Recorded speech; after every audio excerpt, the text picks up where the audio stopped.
Good morning, dear students. Let us see how to use code block for creation of new project. So we have to take the first file option.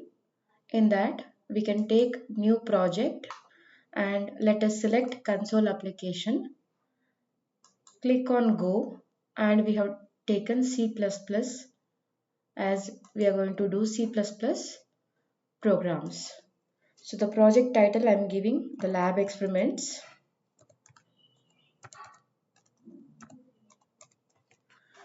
Followed by we have the lab programs here and then we are going to complete this. So under this lab experiment we have different sources. So you can see that a main.cpp this program has been created. Now we can run this program by first building the program. So the build is over and then we can see that we are running the program and we can observe the hello world output. Then press any key to come back to the program. Now under this project itself, we can create files for all the experiments. So how to do that? Let us see. So click on the workspace and you can go for file, new and empty file. So it will prompt a message that do you want to add a new file to the same project. Click on yes and select the file name option. I'm giving lab1 for first experiment file. And since we know that it's a C++ program, let us give the extension as .cpp and save it. So we can observe that we have created this file for experiment number 1. So similarly, we can create one more file for next experiment, taking the empty file and the same procedure. I'll give it as lab2.cpp, save it. So in this way, we can create any number of empty files under the same workspace so that all the experiments what we execute are saved under one single workspace. Now let us see when we have so many files under one single workspace, do we get any difficulty in execution of the program?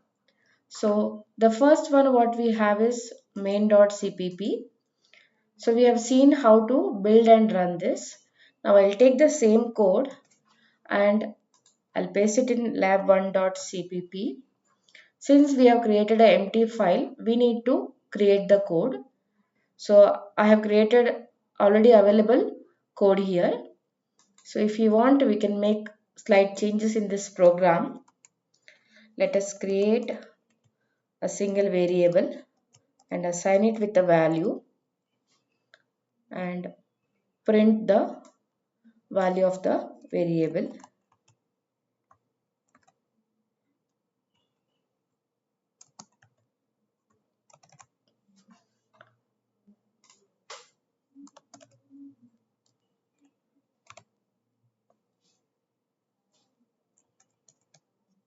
So just let us take a variable and print it.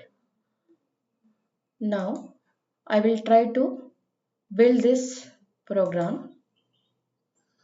So you can see that again it has come to the main.cpp, but I had tried to build lab1.cpp. I'm going back to lab1.cpp and I will give build here. So you can again observe the control is shifted to main.cpp and it is showing some error here. That is multiple definition of main. That is because now we have main.cpp, here also we have a main function, and in the lab1.cpp also we have a main function. Now how to resolve this error? So basically when we create multiple files under the same directory or the workspace, we need to disable all remaining files except the one which we are currently using. So how to do that? So just go on to the main.cpp, right click, and under the options you can give disable both. So this file will be disabled now. So let me try now to compile the lab1.cpp. So I'm going to build this now. So you can see that there is no error. So this error has been resolved. Okay. Now I have this lab1.cpp. I'll take the same code and I'll go to lab2.cpp. I'll make a slight change here. Instead of a variable, I'm giving the variable as b, and let me save this lab2.cpp and build it. So again I can observe that under lab2.cpp I'm able to see same error, that is multiple definition of main. Why this error again? Because we have both lab1.cpp and lab2.cpp which has got main function under the same source directory. So what we can do is same thing, we have to now disable lab1.cpp. So just give disable lab1.cpp and now try to build lab2.cpp. You can see that error has been resolved. So this is the way we can have all our experiments under one single source directory, but we should ensure that we complete one of the program, we need to disable it and use the next program. So this is what we need to discuss for today's session. Thank you.